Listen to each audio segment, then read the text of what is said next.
Have you received a traffic ticket and don't have time to go to court? Simply upload a picture of your ticket to Elimitix.com and a lawyer will handle it for you. Need your ticket fixed? Go to Elimitix. I'll say this. The Detroit Lions are a miracle. I'm still shook. I am still all shooketh up from that Sunday night game. Welcome into I'll Say This. I'm Chris Castellani. Usually we record these on Sunday afternoons or evenings. The Lions played a Sunday night game that didn't kick off till 8:20. So I didn't want Austin working, all hours of the morning on this podcast. So we're recording on Monday. Episode will be up on Tuesday, but I'm still trying to wrap my brain around what I saw on Sunday night between the Lions and the Texans. We're going to get into all of that, but before we go any further, if you're watching this on YouTube, hit that like button, hit that subscribe button. We are available on Apple Podcasts. We are available on Spotify. And here's the thing. Now, for people wondering, I throw all these names out there, all these buzzwords: Spotify, Apple Podcasts, YouTube. Here's the thing, and this is the bright new sexy idea that we've got. If you want access to everything that we do, whether it's I'll Say This, Chris and Company, the Tiger videos, the Michigan videos, the Lions videos, all of that can be found at our brand new sexy website, CastellaniContent.com. It is your one-stop shop for everything that me and Austin create. I think that this is such a unique idea. For instance, we have an entire page just dedicated to Lions post-game videos. That means if you go there, if you go to that site, not only will you find the most recent video that we did for the Texans game, you will find an archive of all the videos we've done this season in case you want to get caught up. I get asked all the time from people, hey, can you go back and find this video that you did about this game? And now I'm usually able to find it because I'm a lunatic and a narcissist who remembers everything that he touches. But in general, most people don't have the time or the willingness to go through all that searching. Now, that will no longer be an issue. CastellaniContent.com. We're also doing blogs. We're also going to be uploading vlogs and stuff on there as well. By the time you are listening to this podcast, our newest vlog on YouTube, American League Superlatives, will be up. We should have a National League one up as well that I'm going to send to Austin. I don't want to work the guy too hard because he does have a podcast to edit here as well. But yeah, lots of stuff to look forward to. Really energetic, really enthused about this. We are, it took me, how do I put this? Getting away from something to learn what hard work was. Now, I'm a fortunate guy, okay? Some men have to work in coal mines, all right? But here, I promise you, we are putting our best effort to be the best we can, not just as content creators, but also in terms of how we market ourselves. And we're open to sponsors as well. Lions video last night, as of the time of this recording, did 40,000 views on Twitter. If you want to advertise with us, if you want to market with us, welcome to send me a DM. My DMs are open on Twitter. They're open on Instagram. Happy to interact with you. I've had some wonderful interactions with the people over at Obvious Shirts, the people at Orange Insoles, the people at Elimitix. It's really been a lot of fun, so keep your eyes open for that. All right, moving on. We are going to start with the miraculous Detroit Lions. So I'm sure that people have said this, and these people would be correct, but I'll point it out. The way that the Texans lost that game to the Lions on Sunday night reminded me of the way that I've seen the Lions lose games for 50 years. Now, I've only been alive for 29 of those years prior to 2021. Where the thing about the Lions that made them such a heartbreaking team to watch is not that they would get blown out. You can accept a blowout. You can accept that a team is just better. The heartbreaking thing about the Lions is that they were and have been, prior to the Dan Campbell era, the masters of taking victory from snatching defeat from the jaws of victory. See, I got it. I'm not even going to edit that. I'm on a roll today. Where they did, the Texans, you look at that game, you're like, man, we probably win this game. We got a 16-point lead at halftime. CJ Stroud is slinging it. We forced 5 Jared Goff turnovers. Ham sandwich. We're in the driver's seat, cruising. And the Lions, to say they found a way is the ultimate understatement. This is a culture win to me. And it just shows that right now, Dan Campbell and Brad Holmes are in the midst of an era where everything they are touching is turning to gold. And I've brought up before how I think this is sustainable. I think the Lions are going to be good for a long time, but I've also said this kind of feels like their best shot because right now they can do no wrong. Trust me, at some point in 3-4 years, everyone that we've declared to be a god is going to start showing cracks in the armor. It happens. And that's not a knock against these guys, but For a time in Chicago, Theo Epstein was viewed as the god of all gods, and then 4 years later he quits. He left the Red Sox after being incredibly successful. We see this stuff. No one stays on top forever. But right now, first of all, they got Zadarius the Nefarious, who they got from Cleveland, didn't play last night, but that's going to be a huge impact for them. But even so, him not playing, I'm not going to say it was a good thing because you still need that pass rush, but the number one reason the Lions won this game, and you can point to, Texans offense kind of falling apart, but really the reason it fell apart at points and why they couldn't sustain drives and why they couldn't finish drives was because Aaron Glenn's defense, now I know they gave up yards, a lot of yards, and I know they gave up 23 points. I would argue that's the single best game that we've seen an Aaron Glenn defense play in the time in which he's been the defensive coordinator here. Because now I'll tell you what, I tweeted it out, and I've watched many a sporting event where this stuff turns out to be true. If you have an opportunity to bury a team early, and just suck out their soul, if you have the ability in the first half of a game to just drive the stake in, you got to do it. Because it felt as if the Lions were getting their doors blown off. This had the same vibes as the Baltimore game from a year ago, right? Now, in that game, from what people remember, Baltimore drove up and down the field scoring touchdowns on, I think, their first 4 or 5 drives. I want to say it was 35-0 or 35-3 or something at half of that game. I mean, it was just a complete blowout. This felt like a game that should have been a 30-point game at halftime. And yet you looked at the score and you're like, God damn, it's a 2-possession game. Now you need two-point conversions to tack on top of that, but the Lions are still relatively in this game with a few breaks. And this defense's ability to bend and not break in the first half kept them in it. And their ability to stand strong in the second half is what won it for them. The idea of holding the Texans to 0 second half points, and look, I know they're without Nico Collins, and I know that obviously Stephon Diggs suffered a brutal injury. There's a lot of weapons there. There's a lot of weapons and a really good quarterback. Even if there weren't, let's say you were playing the 08 Lions, right?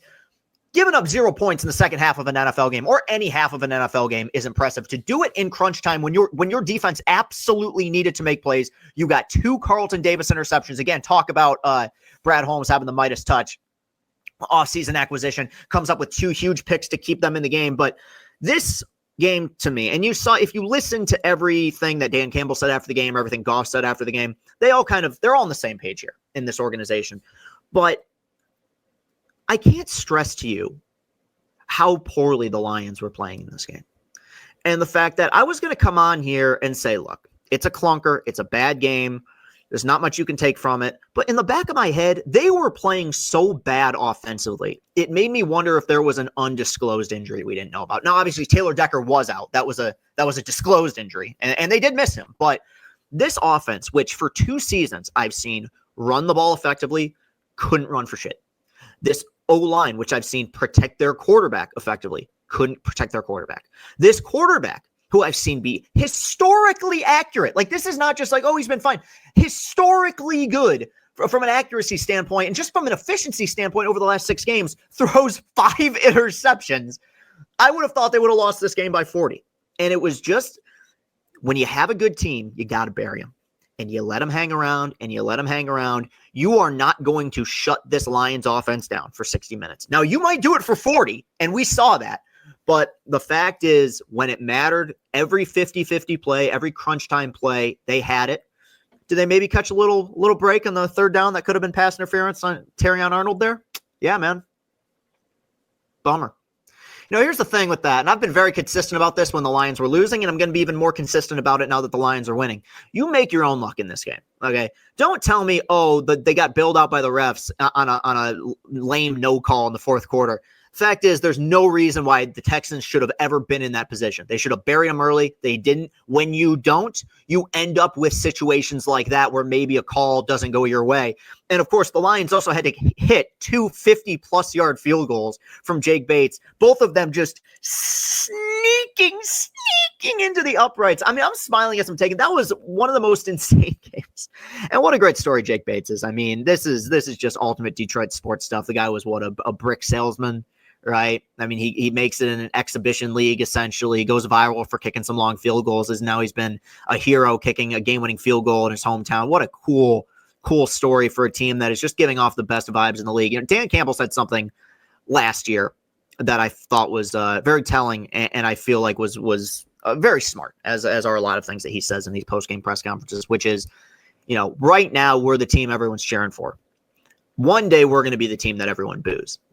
And he is right. It doesn't matter. Like, I remember when the Patriots went on their run with Brady the first year, when he was in his second season after Bledsoe got injured, and they beat the Rams in the Super Bowl, and it was this amazing story, the 6th round pick from Michigan. Wow, this is unbelievable. And the Patriots have never won a Super Bowl, and now they have. And 2 years later, they were the team that people were booing off the field because they were tired of seeing them win. The Lions will get to that point. But right now, no, it's not there. Right now, this is, I said this about the Tigers too, but that was just me being corny. I really do think this Lions, this is America's team. People love these Detroit Lions. There's not a single guy on this team that doesn't have just a overwhelmingly fun personality. Even the guys that are kind of deadpan, like Goff, are fun, like cool guys. It's when we talked to Dan Miller on Chris and Company before the season started, and we asked him, what were the changes that you've noticed culturally? And he made the point of, they brought in Chris Spielman, kind of set the standard and say, we need to figure out what a Detroit Lion looks like. The same way that the really good organizations figure out what a Baltimore Raven looks like, what a San Francisco 49er looks like, what a Kansas City Chief looks like. And it just feels like you have an entire organization moving in the same direction with the same goals. And they got a lot to clean up. But to me, that's the sign of a team that just has it, because they had no reason being in that game, letting alone winning that game. And to find a way to scratch and claw the way that they did, it's not only a great win on national TV on the road against a quality opponent, but every team that's ever won a Super Bowl or made a deep run through the postseason, whether it's a half, a drive, or sometimes an entire game, there's going to be a moment in which things go sideways. I've brought this up a million times. And last year, as good as the Lions were, when things went sideways, it was the second half of that San Francisco game, and they started bleeding out, and they couldn't stop. They tried putting gauze in. They did everything they could, right? A tourniquet, and they just bled out at midfield in San Francisco. I don't get the impression that this team is capable of that kind of collapse, because we saw that collapse for 30 minutes on Sunday, and it resulted in a W. I wish I could break down like more the X's and O's of what happened, but it was such a blur, such a bizarre, like, oh yeah, they're kind of in this, aren't they? And even though Goff was objectively terrible, I'm not going to come on here and say a guy who threw 5 picks played well. The resiliency of this team. You get to a point when you throw 3 picks in a game, I feel like you get to a point as a quarterback where you are, as Sam Darnold put it, start seeing ghosts. To have 5 and to not really get rattled and to drive your team down the field. He made an excellent throw to Amon-Ra on a 3rd down that essentially iced the game. that allowed them to kick the field goal in the last play of the game. Yeah, they just they're a resilient group. They're a tough group. They're a fun group. And that game, that's got to be one of the more memorable Lions wins of all time, because as I began this segment by saying, the Texans lost that game the way the Lions have always lost games, where it's just the rug is pulled out from under you and your soul is snatched out through your butt. Things are different. And I said it in my postgame video, but I'm just so happy for Detroit fans. And we had the Tigers run this year, but now it's like this, the eyes of the football world and the eyes of the sports world were on this team last night. And in the first half, it was, and they come alive in the second half with an inspired effort in a game that, had they have lost it, the one thing I felt was true about that ball game, the Texans needed that more than Detroit did. That's why I was kind of nervous coming into that game, because it was a national TV game. Texans have been reeling a little bit. They lost to the Jets, which, Jesus, you snap a football enough times, you're going to be able to beat the Jets at this point. I don't know how that happened, but they kind of needed it. And for the first half, they played inspired football. And then, CJ Stroud looked very human in the second half of that game. Now, he's going to be wonderful, but we also know that he has a tendency to struggle against teams from the state of Michigan. So had to sneak that one in there. All right. What a great win. What a great win. And credit to Dan Campbell's crew and these guys who just keep this train rolling. It is it's really incredible. Okay, now let's move on to a team that also keeps the train rolling. They keep the train rolling off the track and derailed and set fire to an entire village. That's the Michigan Wolverines, who lost on Saturday to the 10-0 undefeated top 5 ranked Indiana Hoosiers by a score of 20-15. Look, the Illinois game was the turning point for me with this team. That was the moment where I said, okay, whatever I think they could be, They ain't. This is a bad team. It's a poorly coached team. It's a team that's going to have trouble executing the rest of the season. They squeaked one out against Michigan State. If they squeak one out against Northwestern, guess what? They're going to a bowl game where they will get smashed, by the way. For gambling futures people, whoever Michigan is playing in their bowl game, I'm telling you, Mason Graham, Kenneth Grant, Will Johnson, obviously, Josiah Stewart, those guys are all going to be sitting out. Michigan's going to be playing Water Boys. So just something to look forward to, I guess, depending on what team you root for. Michigan loses to Indiana. Now, look, expectations change throughout the season. So on paper, a 5-point loss to an undefeated Indiana team, I'm not losing my mind necessarily. Is it the first time that you've lost to Indiana in a full season that wasn't the COVID year since Reagan was president? Yes, but this year is weird, and it's weird for Michigan, it's weird for Indiana, and things just change. Things happen, okay? Indiana's had a wonderful, wonderful season. What is annoying to me about this particular game is that, well, yes, Michigan got outplayed. In the second half of that game, for the first time all season, I saw an Indiana team that finally started to become aware of the moment. They have played loosey-goosey all season. They've had this fun, inspired run, this well-coached team. Signetti's been, coach of the year probably nationally, or at least he deserves to be. This is really incredible. But I think they got to the second half against Michigan with a solid lead, and they realized, wait a minute, we're about to be 10-0 with an opportunity to go to Columbus and pull off what would be the biggest win in Indiana history. And it felt like for a brief second, they froze and realized, wait, we're not supposed to be here. And it wasn't so much a shell shock as much as none of these players had ever even been remotely close to this type of competitiveness in football, especially at the college level. Indiana doesn't know what it's like to be 10-0. So you got to the second half of that game, and Michigan's defense, to their credit, to Wink Martindale, who, he should be doing this. He's the highest paid DC in the country, played the best defensive half of football they played all year. Indiana could do nothing. In fact, unless you told me their strategy was to go backwards, I question what their strategy was, because they got nothing going the entire second half. And they were begging for Michigan to win that game, not just to get back in the game, win the game. You start in the early part of the third quarter with a pass at your own 5-yard line that you throw to the other team. Michigan began to drive. They started a drive, 1st and goal from the 7. And they ran 3 straight run plays up the middle. A team that has no offensive line and can't run the ball. And that's where my frustrations come in. Because yes, on paper, am I looking at this and saying, hey, whatever, man, it's a 5-point loss to Indiana. Indiana's pretty good. Yeah, man, that's all true. But Michigan had their opportunities to win this game. And it was a combination of poor execution, which we've seen all year, but even more so poor coaching, because, and this is an issue I had with Michigan, even when we were good. Now, not when we were great, but I'm talking even like the good Harbaugh years, pre-21, which is the stubbornness that comes with the offensive play calling is maddening. It's just the truth. If Michigan isn't running the ball effectively, I was going to come on here and say they're not going to win. And while that is true, if Michigan's not running the ball effectively, they're still not going to stop running it, because it has been clear from well, I'm not going to say day one, at least since the USC game, that this team is not what they've been the last couple of years. This is not a team that's going to wear you down at the line of scrimmage. It's not a team that's going to have multi 100-yard per game backs like they've had in the past. This is a different Michigan team. So stop running the ball up the fucking middle and expecting to get different results. It's the definition of insanity. Try to work the edges, and for the love of God, maybe get the ball to your actual playmakers. Now, to their credit, part of this is because their quarterbacks are nothing, but to their credit, they do that with Colston Loveland. They make sure to get him the ball as much as possible.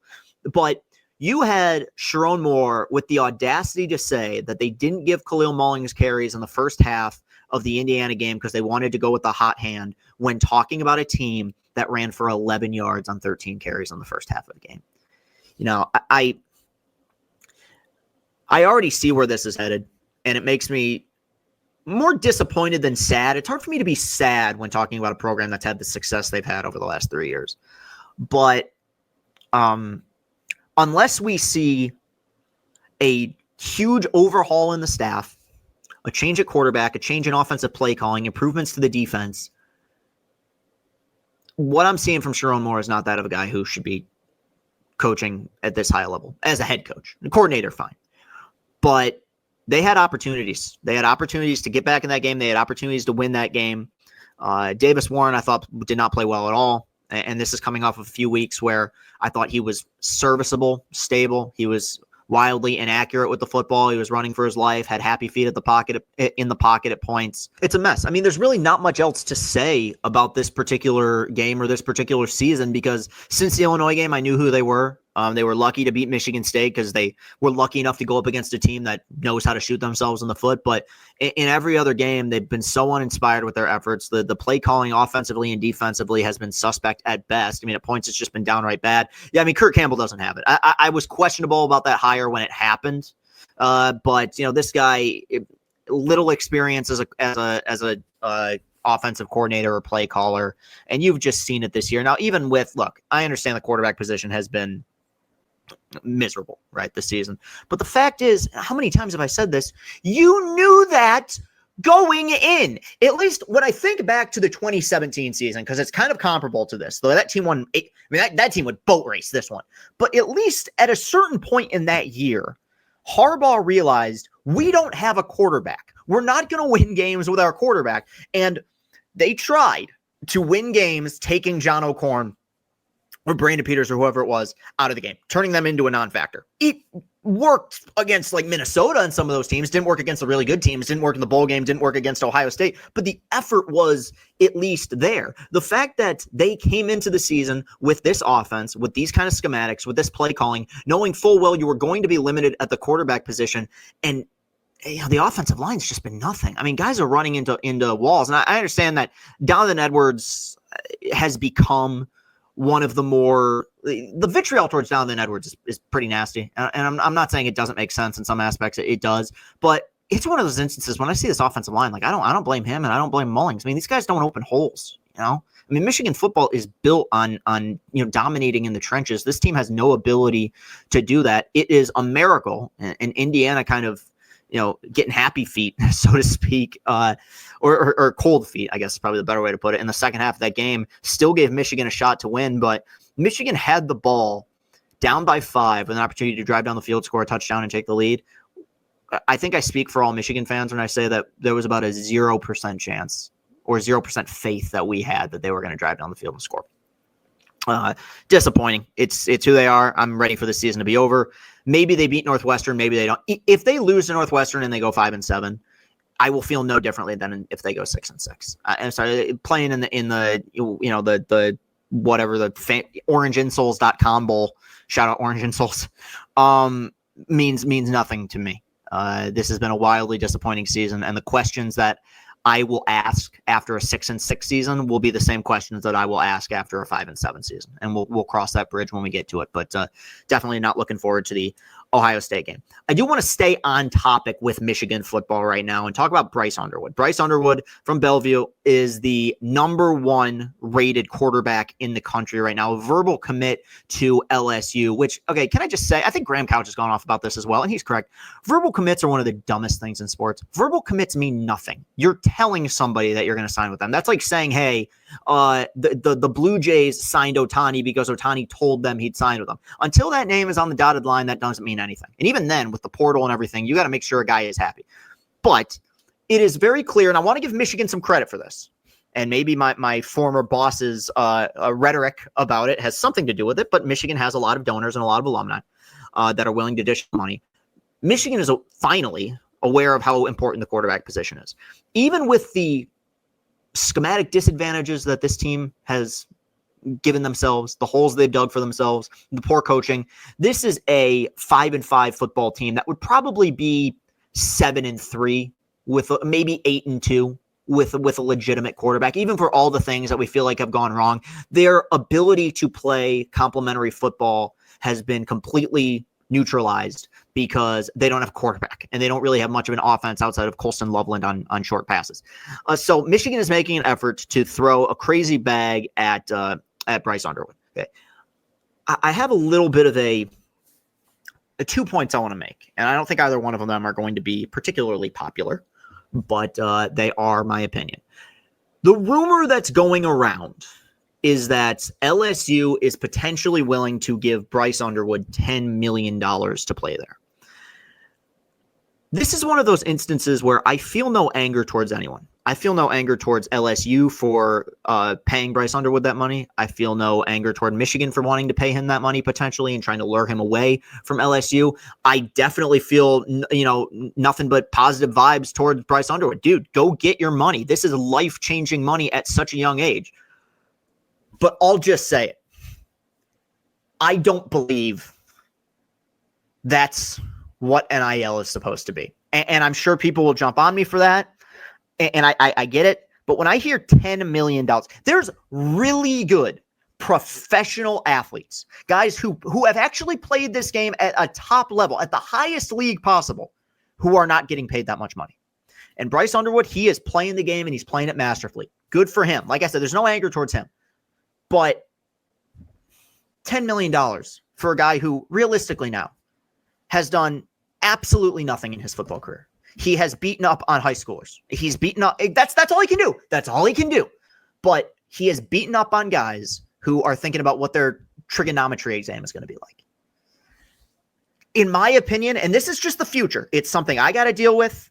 But in my opinion, that is not what NIL is supposed to be. To me, what NIL was is, hey, I'm on campus. I earned my scholarship. Now I have the ability to make money off my name, image, and likeness. Like, for instance, and I'm sure this guy's taking it too far as well, but like a few seasons ago when Hunter Dickinson was still at Michigan, he was doing like ad promotional stuff for Lowe's and was getting paid by them. I have no problem with that at all. If you, the player, are going out and making things happen for yourself, that's fine. But when you have people on their knees, falling over for you, giving you life-changing, oh my God, I want to take a bath in this, like Scrooge McDuck money, it's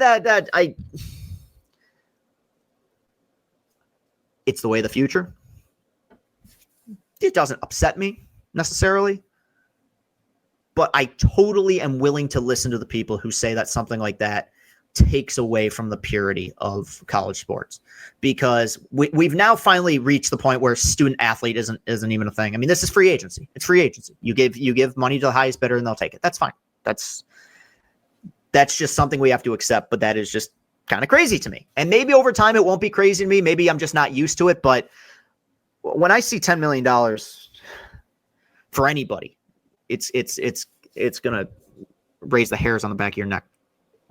Another thing I want to bring up here, obviously Michigan continuing to pursue Bryce Underwood, and I want to continue to state, like, if I'm Michigan, I'm throwing $11 million at Bryce Underwood. I want to get a really good quarterback. I'm not bemoaning them for making the attempt and adapting to the modern age. You have to do that, or else you will fail.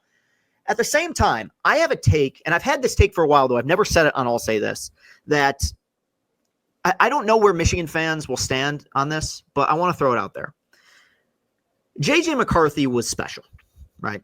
I think we can all agree on that. That's not the take. I think most people agree with me. J.J. McCarthy, the most talented, best quarterback that Michigan has ever had. I think most people would agree with me on that as well. Helped win them a national championship, 5-star quarterback. One of the reasons why J.J. McCarthy was so special to this fan base and to the University of Michigan was that he made a decision that I would never have made.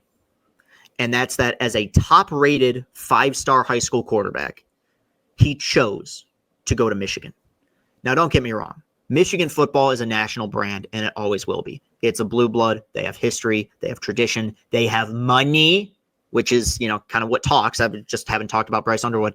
All of that is there. The resources are there. I'm not knocking Michigan, the school. It's one of the best universities in the country. I'm not knocking Michigan, the football program. It's one of the most historic in the entire sport. But if I'm a 5-star quarterback and I have the option to go to Ohio State, right, where I can fling the ball to 5-star receivers and throw for 40 touchdowns a year, where I can go to LSU and do the same thing, where I can go to a USC, I know they're kind of down, but you get my point. One of these air raid schools where I can, inflate my numbers, even a Bama at this point, right? I can inflate my numbers. I can compete for a Heisman. I can put up insane stats, put together a crazy highlight reel, and go top 5 in the draft. Be a finalist in New York for the Heisman.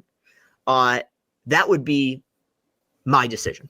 And in general, outside of JJ, when you look at the elite quarterbacks in the country over the last decade plus, that's generally where they go. And that's generally where they thrive, is at the Bamas or the Clemsons or the LSUs or the Ohio States of the world, right? when you are at the age you are coming out of high school, which is that, and then when you're in college, it's 18 to 21 is your age. JJ McCarthy, I give him so much credit for doing something that I think 99% of young quarterbacks in his position would not be able to do. And I don't discredit them for this either. Leaving his ego at the door. I genuinely think that if you put JJ McCarthy in LSU's offense last year, would he have put up Jaden Daniels' numbers? No. But would he have put up crazy numbers, better numbers than he put up at Michigan? Absolutely. Yeah. Him throwing the ball to Malik Neighbors and that offense that scored like 40 points a game with a defense that sucked. Yeah, they had to air it out. He would have put up crazy numbers. But instead, he chose to go to Michigan, never complained, grinded it out, and won a national championship there. JJ McCarthy, a first-round NFL talent, who did go, went 11th in the draft, won a game last season against a top 10 team in which he threw 8 passes. Now, he completed 7 of them, right? But what did he throw for 60 yards? Most quarterbacks who are thinking about an NFL trajectory and thinking about what their future might look like would watch that game. I would guess, maybe I'm wrong about this, but would watch that game and say, yeah, I don't know about going to Michigan. It has nothing to do with the sustainability. It has nothing to do with the program as a whole. It has more to do with the schematics. This is just not an offense that allows their quarterbacks to shine the way that other programs do. Do you know what the all-time record for passing touchdowns in a season is by a Michigan quarterback? Go ahead. I'll give you a second to think. Okay. The answer is Chad Henne. He did it his freshman season in 2004. Do you know how many touchdowns he threw? 25. Joe Burrow in 2019 with LSU threw 60. Now, obviously, not everybody's going to be Joe Burrow, but I'm telling you, if you look at almost any other school in the Big Ten and where their passing records stack up, a lot of them are better than some of Michigan's best. And so I bring that up because I fear Michigan may run into that again with the Bryce Underwood situation where, yeah, I want to go out and get a 5-star. I want to get as much talent as you can. To me, even if they fail, hoarding 4- and 5-star prospects it's about development, but I'd much rather have them than walk-ons. No disrespect. It's the same as baseball. Yeah, it's annoying to see a guy like Spencer Torkelson struggle the way that he has, but looking back on it, I would much rather get a guy who's a highly touted first-round prospect than some guy that you signed for, off the bargain bin from an independent league, right? You go where the talent is. I totally understand that, but I've always maintained that I think it's harder for a school like Michigan to get and obtain and retain elite quarterbacks when the system that they have doesn't really allow these guys to reach their full potential. I mean, and JJ McCarthy he's doing fine for himself. I know he's out this year, but man, I mean, the guy was a first-round pick. He's gonna be just fine. But this is a guy who was as good as any quarterback that Michigan has had, and still has people that insist that he was a product of the system around him. Not a lot of quarterbacks would want to be willing to put up with that BS. Now, anyone who watched the games knows that that's not true. But it's very rare that people say that about a guy who went 15-0, who lost 1 start in the 2 years in which he was a starter at Michigan. So that's just something I wanted to bring up. I'm interested to know, to the people listening or watching this, what you guys think of that. Am I way off base with that? Am I crazy for thinking that maybe quarterbacks are a little bit trepidatious about going to Michigan because this is more of a run first, grind it out, Big Ten type of scheme? Maybe I'm wrong, but it's a take that I've had for a long time. And I kind of want to mix up the segments a little bit on this show. So we're not necessarily talking about the results of any game, but more so kind of what the future may have in store for the program with Michigan going after Bryce Underwood. Okay, real quick, Michigan basketball played 2 games last week, winning 1 against Cleveland State in dominant fashion, losing 1 really close, well played, good early season game against Wake Forest. Not much to say. We're so early in the season. All I'll say is I think that this team will be good. Now, there are varying degrees of good, but they have a lot of depth. I think the roster construction makes sense. They have shooters. I think that there will be 2 issues that I've noticed in the early part of the season. Vlad Golden and some of these big guys are going to need to adjust to the physicality of a Power 5 conference. I think we saw them really kind of get bullied in the game against Wake Forest, who isn't bad. They're not great, but they're not bad. And secondly, I think rebounding, even with a team that has a fair amount of height, is going to be something of an issue. That and turnovers. I think turnovers can get cleaned up. You see a lot of that in the early part of campaigns. But yeah, I think this has the potential, and they're 1-1. So I don't know, maybe I don't want to slurp them too much. I think this has the potential to be a pretty fun team, just because I think a lot of it is juxtaposition, because you just got the impression the last few years, like, not only were those teams not fun to watch, you got the impression they didn't even enjoy playing basketball that much. I mean, guys looked miserable on the court. These guys are engaged, and I thought they had good looks on Sunday's game against Wake Forest, and they missed some good looks. It's going to happen in these games. College basketball, that season's a grind. There's no sport to me, even more so than baseball, that is more Jekyll and Hyde in terms of what team you're going to get than college basketball. There's a reason why the number one overall seed rarely wins the national championship, because sometimes you get into the tournament and you just have a clunker. I think Dusty May right now, and based on what we saw from the press conference after Wake Forest as well, I think he's happy with where this team is at. He likes scheduling games like Wake Forest. They got TCU next, and I know very little about TCU, but I know that Dixon's done a very good job there as their coach. I mean, I hadn't even heard of TCU basketball until a couple of years ago, so at the very least, that's another Power 5 opponent. Then things get a little bit easier. You have some tune-up games after that. I like the way their schedule is arranged. I think this is a team to keep an eye on. And Michigan State, I will talk more about next week, because they play Kansas this week. That's their first real test in the Champions Classic against Hunter Dickinson in his 14th year of college. So we will discuss all that. But yeah, just wanted to get a little bit of Michigan hoops out of the way. Lastly, it is the Tigers offseason, and we have some comments that Scott Harris made about the Detroit Tigers. This, most of what I'm paraphrasing, comes from an article from Evan Petzold of the Detroit Free Press, who does a wonderful job covering them. Okay, so Scott Harris made some comments. I mean, people reacted and sent me this stuff on social media, and I think they wanted me to react strongly to it, but most of it is more of the same, in my opinion. And that's, he has reiterated the fact that the improvement from this team primarily is going to come from within. Now, I think people are kind of I think people are kind of either on one end of the spectrum or the other, where they want him to say we're going out and getting Juan Soto, or they expect him to say we're not going to spend anything. He has said we are going to spend to get better this season, and I do believe that. I felt like they did that last season. I think they're going to do that again this season. It's tough. It's tough because I'm going to have to be fighting this uphill battle for the rest of the offseason, because there's where I want them to be, there's what I want them to do, and there's what's going to happen. This is the truth. And maybe this ends up being the worst thing that happened to them. But last season, even if you view that run as a miracle fluke, you can't tell me they didn't drastically improve as a team and as an organization. So Scott Harris's plan here of our development and improvement has to come from within. I mean, I'm not sorry to say it. It makes me happy, but it is working. And yeah, I mean, I don't know if they're ever going to open up the checkbook the way we want them to. Of course, I'd love to go out and get an Alex Bregman, but I've been very adamant from the beginning about what I think they're going to do. I bring up Christian Walker sometimes because to me, that's like the ceiling. That's like the highest guy I feel like they'd be willing to pay on a multi-year deal. It just sucks because I like where this organization's at and I like where this team is at. And I hate the fact that after their most successful season in a decade, I know we're going to come into opening day being like, God, I wish they would have spent more money. And I mean, I can't do anything about it. I'm sorry. I wish I could. You guys know I would go out and spend, but yeah, he's been very consistent with that, and it's going to drive fans nuts, and it's going to drive me nuts. But I understand we live on a different timeline that Scott Harris does. And that was an issue that I knew we'd see from the beginning, which is this is going to be year 3 for Scott Harris. For us, this is, whatever. I mean, year 9 since, things were really rolling here. I know they made the playoffs last year. And what I want to see here is what we're seeing and going to continue to see from the Detroit Lions.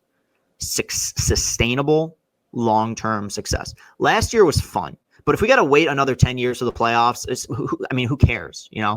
I want that to be the start of something great.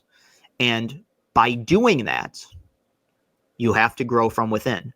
Now, in many ways, Harris's philosophy is similar to the philosophy that Avila held. Develop from within, find good young players, retain those good young players, and have a young core of good position players and pitchers that can lead you into the future. Avila's issue was not finding that talent. I think we've learned that over the last few years, especially with last year's team. The issue was the development of talent. I have infinitely more confidence in Scott Harris's ability to develop talent than I ever did with Al Avila.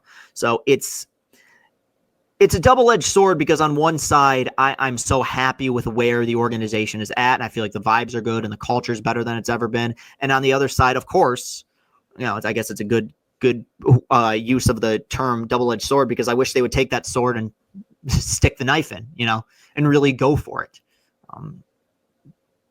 I don't want to go with the whole "in Scott we trust" thing because he's got to earn a little bit more of our trust, but last year showed me that the idea of what they're trying to do is working. Now, we've seen stuff work and then fall apart, and we've seen stuff that was completely falling apart, then all of a sudden it started working. Maybe not with the Tigers, but with other teams. So it's a gamble to me. Can you expect Jace Young to be an everyday third baseman next year? I don't know. But I know that if it works, none of us are going to be complaining about it. But it's a gamble. It's a risk. The other part of these comments that got people kind of flustered was there was some discussion about, what are you going to do with Tarek Skubal? Obviously, Tarek Skubal, future American League Cy Young winner, American League Triple Crown winner for pitching. 2 years left of team control. There's been talks about what are you going to do with that contract? What are you going to do with him? And it was reported that they had made an offer to extend Skubal that was rejected because it was a non-competitive offer. Got some tweets about this. A lot of people very upset. Okay. Make a better one. I know very little about the art of negotiation, but when you're negotiating, you rarely start high, right? If you're the people who are giving Juan Soto money, they don't start with $700 million. You start a little bit lower, then you work your way up, and then you find your way somewhere in the middle. So you made an offer to Tarek Skubal that they found non-competitive. Okay, make another one. Make a better one. Negotiate. I don't want to do it during the season. I actually am a believer in that. I don't like when, I know Judge was big on that. And some other guys were big on that. I don't like the whole negotiating during the season. You either do it in the offseason or you don't. You got a few more months here. At the very least, and it's a backhanded compliment.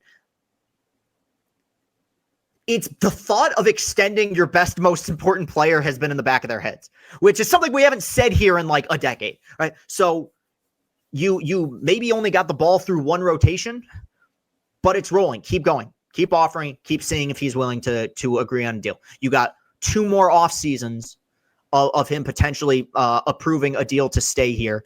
Don't give up on it.